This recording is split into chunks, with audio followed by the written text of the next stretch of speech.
सुदामा जी को श्री कृष्ण ने सिंहासन पर बिठाया, चरणों में बैठ गए, 3 मुट्ठी तंदुल पर 3 लोक की संपत्ति दे दी महाराज।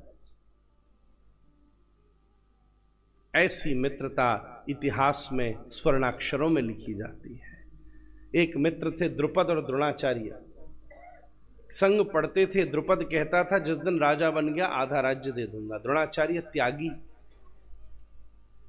बच्चे को आटे में पानी मिला के दे देते थे। एक दिन मित्र के यहां वो दूध पियाया, कहता मां तू झूठा दूध पिलाती थी।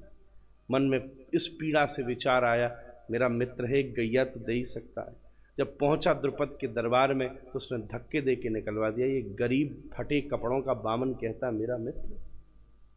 उसी द्रुपद ने को खींच करके बुलाया गया, फिर दक्षिणा मांगी पांडवों ने से द्रोणाचार्य ने। कथा का प्रवाह किस रूप में चलता है। किसी भी जगह का शिक्षक और रक्षक अगर पराधीन रहेगा तो न्याय की स्थापना नहीं कर सकता।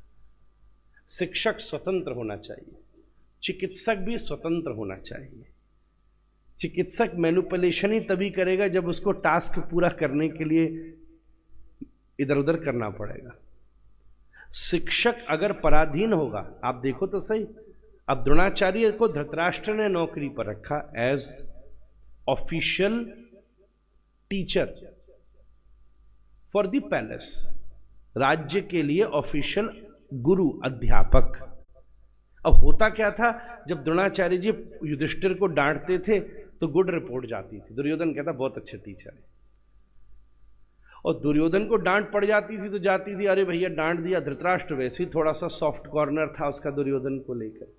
इस मैनिपुलेशन ने सुयोधन को दुर्योधन बना दिया, और वहीं दूसरी तरफ युधिष्ठिर जैसे पांडवों को इतना दृढ़ बना दिया कि वनवास और अज्ञातवास के बाद भी उस आर्यावर्त के सिंहासन के ऊपर बैठ जाते हैं महाराज।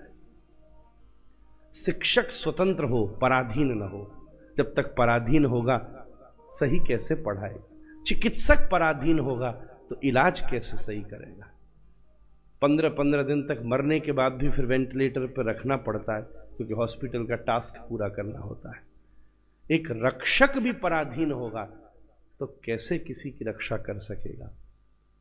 ये तीनों स्वतंत्र हों तो श्रेष्ठ बात स्थापित हो सकती है।